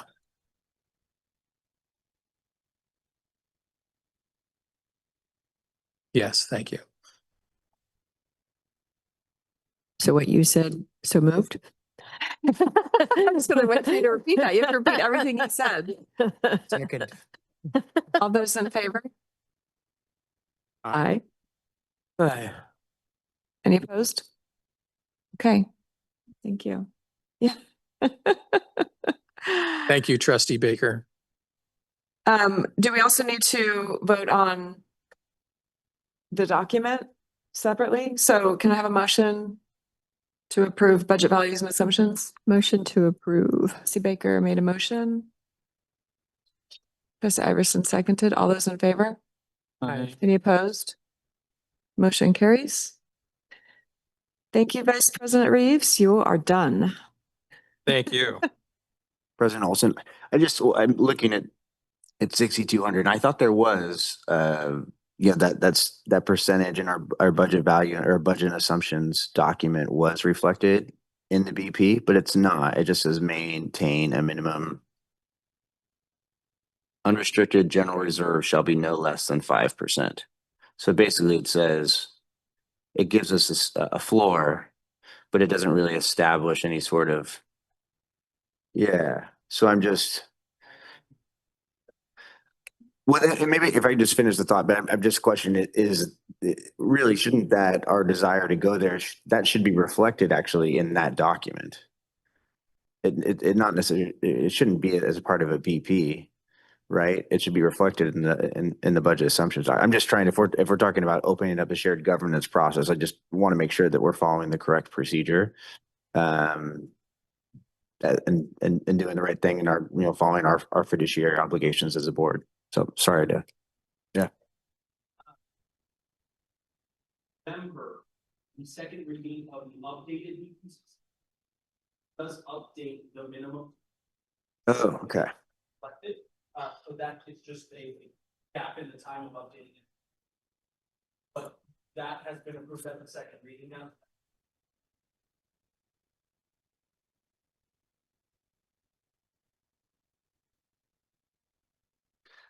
Smart Alec again. No, just plain smart. There's no Alec part to that. Okay, we are now at our reports, president and board reports, 15.1. Good evening, everyone. It's the end of the year, so I wanted to share some good news. So we concluded our classes for fall semester last week. And I've listed here some of the celebrations that we had. And really, each one of these represents students completing a comprehensive area of study and demonstrating that through either a recognition ceremony, such as the psych tech pinning, the nursing pinning ceremony, or through a performance of some type, like the Christmas Carol, which was performed by our theater arts group, or the orchestra concert or ensemble concert. And one thing that I don't think of every day, so I imagine not everybody does, is how many students we're serving here. So we often think in terms of FTS or full-time equivalent students, but I think it's also important to consider the head count, the total number of individual students who are taking one or more classes at Napa Valley College. And for fall 2025, that was just over 5,000 students. Now, for some colleges, that might not sound like a lot, but our valley has about 130,000 people in it. And of course, we do have some students from out of area. but that's actually a sizable portion of our total population. So thinking about that impact of those 5,000 students who took one or more classes here this fall is something that I like to keep in mind as we move forward into the future and the impact that this college is making on our community. So we've been talking a lot about IT and investments and appreciate the one-time funds that are available to help support those investments. One thing that has not received as much attention in the last 10 or 15 years has been the state of equipment in our instructional and learning spaces. And so we've been making a huge effort to refresh equipment in our classrooms in the rooms that have been struggling with the most problems, the most fixes, the most temporary measures to try to get things to be working in those classes. So I've listed here what we've been able to accomplish. The IT team has been working very hard in conjunction with the two companies who are helping us with this to complete classroom refreshes for the first time in a long time in this level. 14 of 16 classes in what we're calling phase one completed this fall semester. And we have plans for our 3 additional phases. All of this work is slated to be completed by the end of summer so that in fall 2026, students are coming into a much better learning experience in those classrooms. But I realize I should have also included the work that we are doing on refreshing employee equipment. So that is part of our IT work this spring. We do have some employees who are working on devices that are more than 5 or 6 years old. And of course, that is really important to replace, not only because of the efficiency of those tools, but also for security reasons. And we are also replacing some of the machines that are in the library. Those two have long been in need of a refresh. So that's another investment that we're working on. And these various projects are being supported not only with the one-time funds, but also as we conclude our HSI grants. We have a STEM grant, which is focused on those science, technology, engineering, and math courses. And so classrooms which are housed in those areas are getting refreshed through HSI. So we're making sure to consolidate and use all of the funds that are possible while we have them. And so related to that, one of the things that we went out for this fall was an Institutional Effectiveness Partnership Initiative grant. And you may have heard that some people say IEPI, some people say IEPI. I'm sure there's a third way to say it.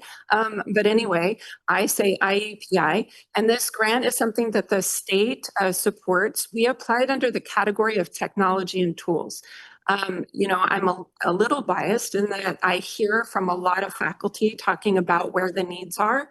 And so there are a lot of things that people have had in unit plans and operational continuance plans and program reviews that we have listed in the educational master plan, the technology master plan, that we haven't been able to move on as quickly and efficiently without additional resources. And so we applied for this grant, which includes 2 types of resources, and they're both very important. So the first is $250,000 in funding to support purchase of the tools and any other support we need to complete these projects.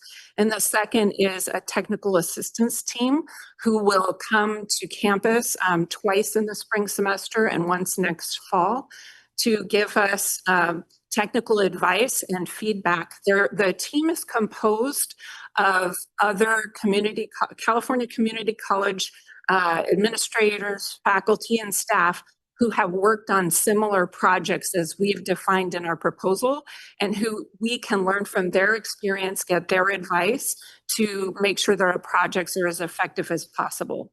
There are 5 projects that we've defined in our plan. The first one is the implementation of a customer relationship management tool.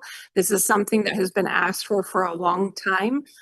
We do have some CRM components in different segments of the college.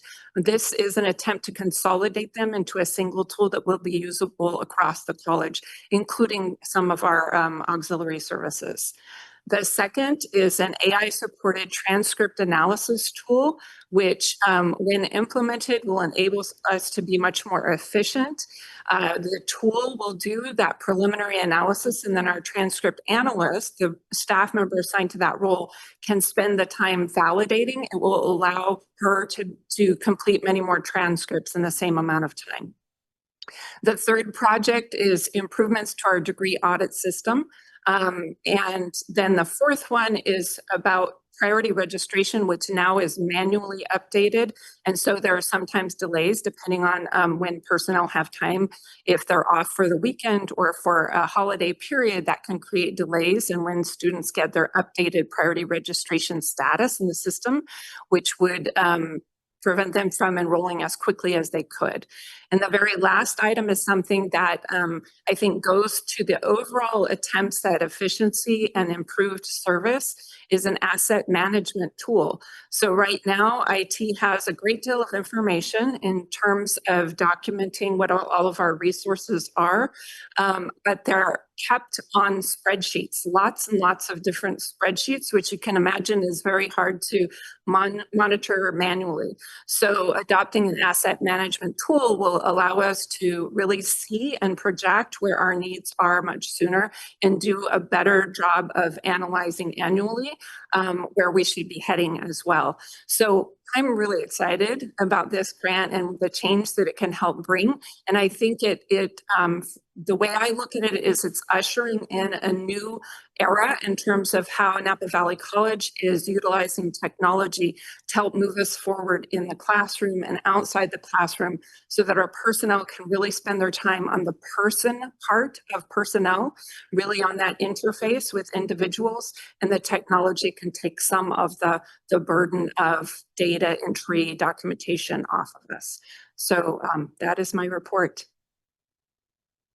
Quick, is there like a universal CRM system that the districts use that we just haven't had, or? There are many CRM tools. So what we've done is over the period of 3 months, we've had a work group that has met first to outline what is the ideal set of actions that our CRM can perform.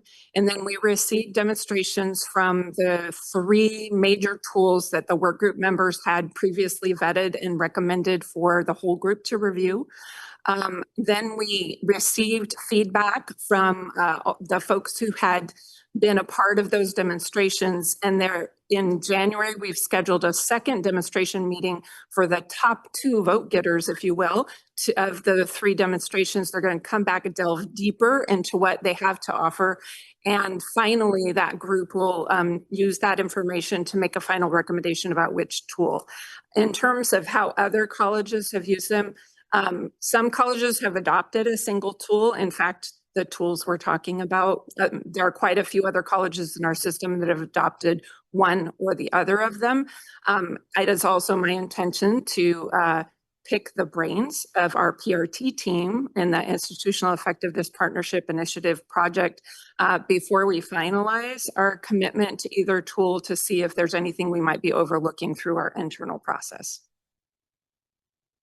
That was a lot more than I was thinking you were gonna throw out. But thank you. Just curious, I don't think the IEP grant has a matching requirement other than maybe just in kind. But I'm wondering if they're just putting it out there, if there are future opportunities to apply for grants where we might need in-kind funds to maybe look at those COVID funds and find ways to leverage those to get more money. Oh, I love that. That's so smart. Yes, and no in-kind needed for IEP. Yes, correct. Okay. Good evening, board. Good evening, Napa community, and hope everybody's doing well out there in Zoomlandia. There's a few folks there on Zoom. Want to start off just my comments this evening by first off wishing everybody a happy holiday as we enter the holiday season.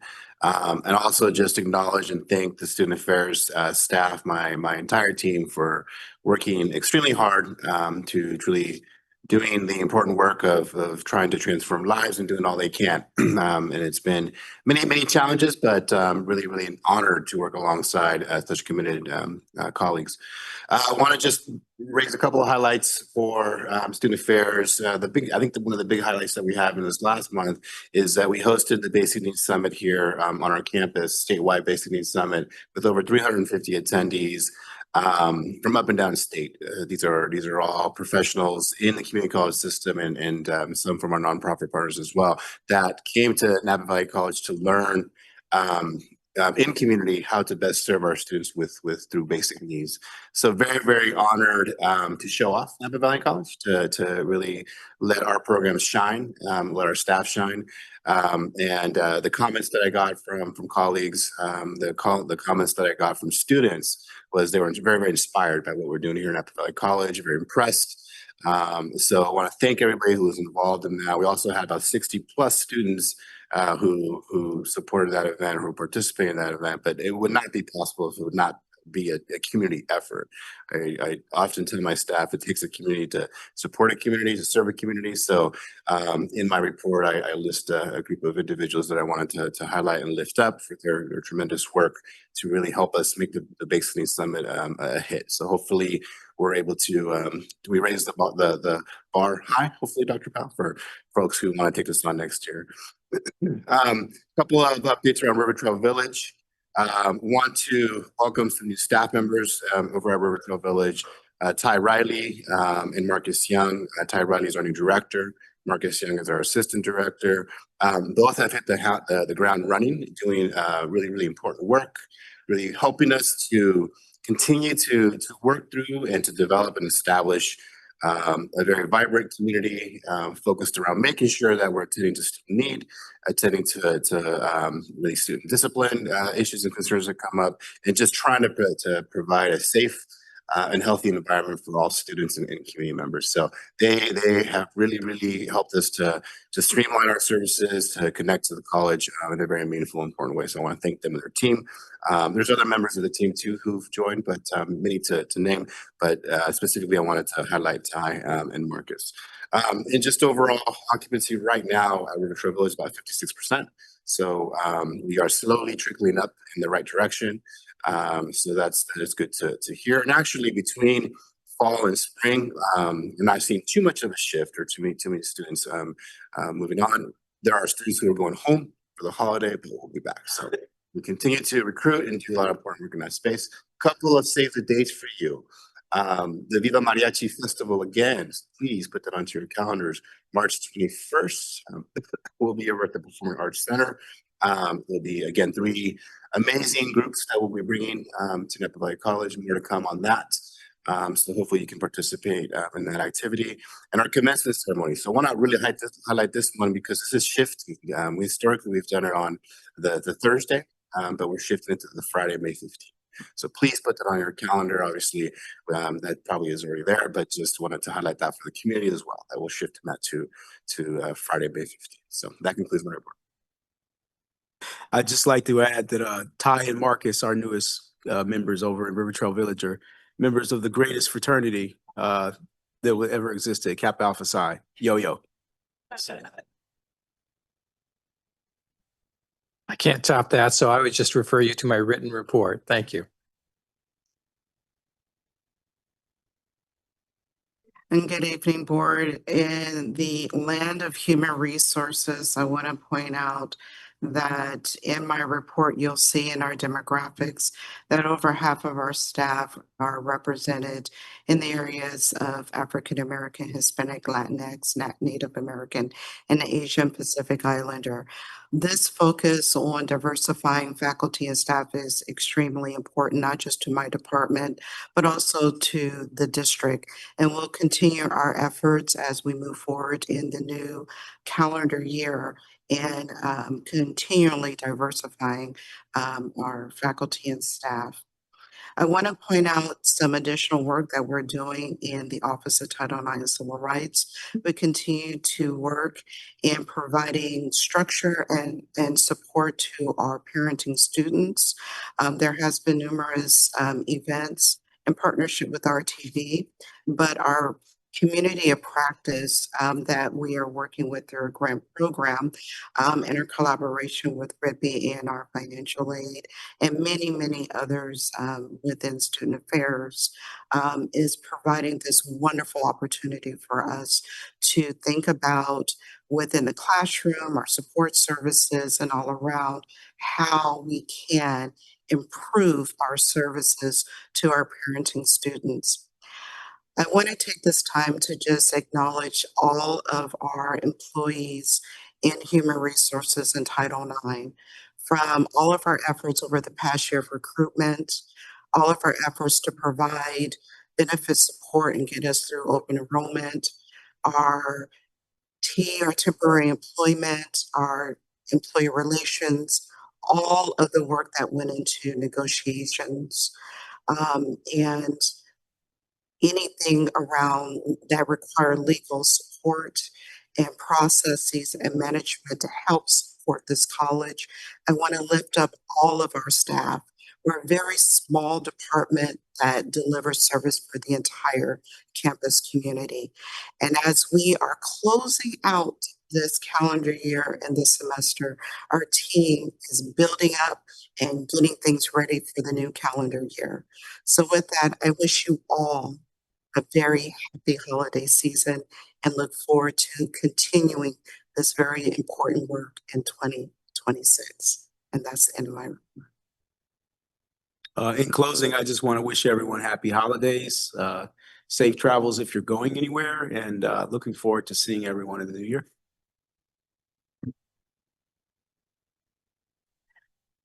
Thank you, everyone. Standing committee and other appointment reports. Trustee DeLuna had to leave a few minutes early. Trustee Baker, can you already kind of gave a report about our audit and finance committee, No. Okay. Let's see. Trustee Iverson, Doss, do you guys have any? DAS did meet. I was not in attendance, and some good things happening there. We approved the audit report. I could share this if you guys are interested in it, but nothing else to report on DAS. It wasn't there. Trustee Rios, anything on BWF?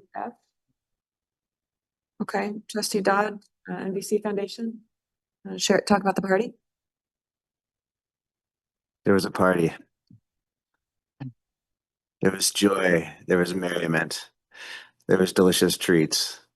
And it was a good push by the foundation board, really trying to bring in folks to a president's circle, trying to bring in more funds into. I think at a foundation, a main goal of ours in terms of the fundraising. I think we feel like we're doing very well on the scholarship and special funds, and especially allocated funds, but we really don't have a great reserve with respect to general funds and supplying for staffing and so on, and event planning.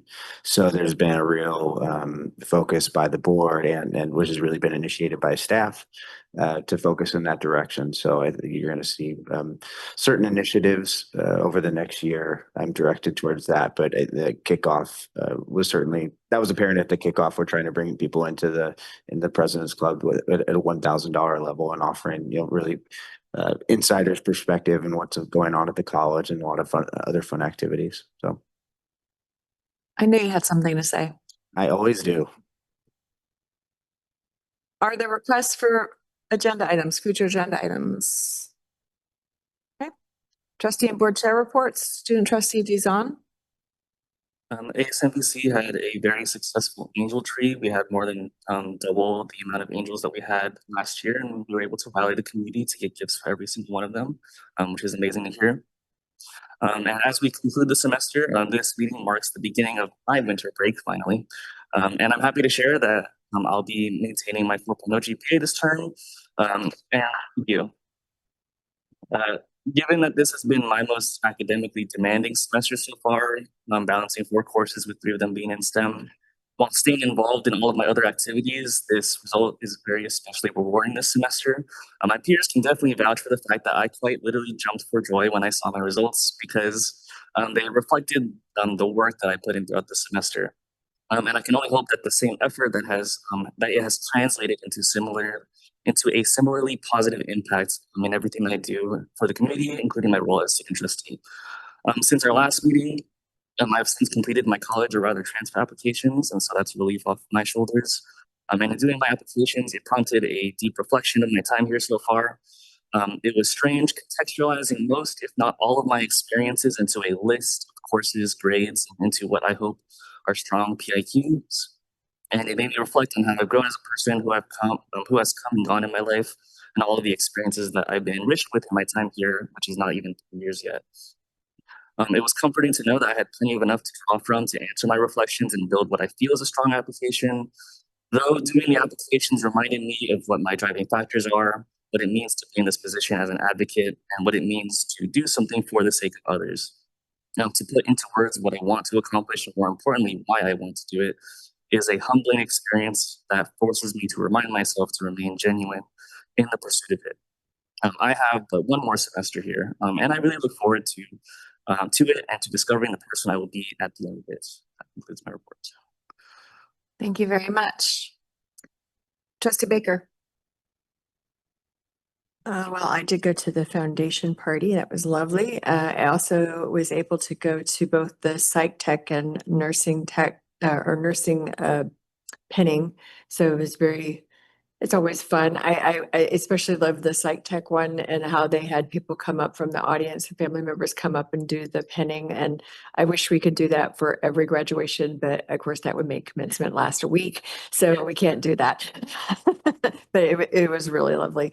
I also just wanted to share a couple of things.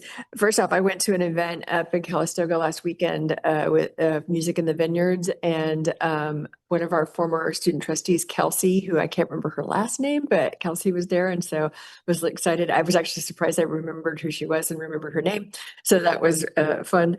And then also wanted to share comments from my son Ryan, who is a sophomore at New Tech. He was always taking college classes, and we were talking about just some of his fellow students and some of the struggles he's been having with collaborating and others, some of the students not holding up their portion of the projects and things. And then he said something that I just thought was so funny. He said, and these are college professors and they have to put up with high schoolers. So kudos to them. So I'm just passing that along. And of course, happy holidays to everyone. Trustee Kishnev. Just want to wish everybody a happy fifth night of Hanukkah, happy Kwanzaa, Merry Christmas. Thank you. Trustee Dodd. Trustee Iverson. Just wishing happy holidays for everyone, and myself, I'm ready to put a bow and wrap up 2025 and looking forward to all the work we have ahead for 2026. Trustee Rios. So I also intended, I want to share the psych pinning. Something that was really sweet, a sweet moment was that VP Mora wrote and read a poem as part of her speech. I thought that was very thoughtful. Another highlight of this month for me was the Basic Needs Summit. So Dr. G and the whole student affairs team, really well done. The keynote speaker, Angel Renee, was incredible. He sung and performed spoken word song and piano as his keynote. And also he was wearing a jacket that he said, who knows if it was true, he got in the Basic Needs Center, at one point when he was in college. So just a very thoughtfully well done event. So I really appreciate all the time and effort you all put into that. And then I just want to share as my last meeting as president of the board. It's been my absolute pleasure representing our board of trustees in the community. I've loved working with all of you, and I'll obviously continue working with all of you, but I love being part of this board, this whole college community, cabinet, it's been amazing working with Dr. Powell, and, all for the greater good of our students and supporting students. I just love the whole community college community, and very proud to be part of this board at Napa Valley College. So thank you for letting me be of service. Dr. Powell, you have something else before we adjourn? I do, actually, and it's in the vein of what you just shared. And I have the privilege now of actually doing what has become, since I've been here, an annual tradition, which is the passing of the formal gavel for the outgoing board chair. And I would like to pass this to you, Trustee Olson, to give you our sincere thanks, our acknowledgement of what 2025 has been for us as a college. It's been a very dynamic year for us and a seminal year for us at the college, because we've had to really do a lot of things that at times were not the easiest of things to do. And I'll just say that the privilege that I've had in working with you this year in preparation of our board meetings and in brainstorming how we can position our district and our college for long-term success has been incredibly helpful. And I've really appreciated your leadership. I've appreciated you as a thought partner, as someone who is doing such an admirable job of representing the collective will of a board that is comprised of so many diverse people with different perspectives, but that really coalesces consistently around your shared commitment and values towards really advancing opportunities for students. It has not been easy, but you've done it with grace, with aplomb, and it has been a tremendous honor to work with you in board chair. And I'm going to miss working with you in this role. So thank you.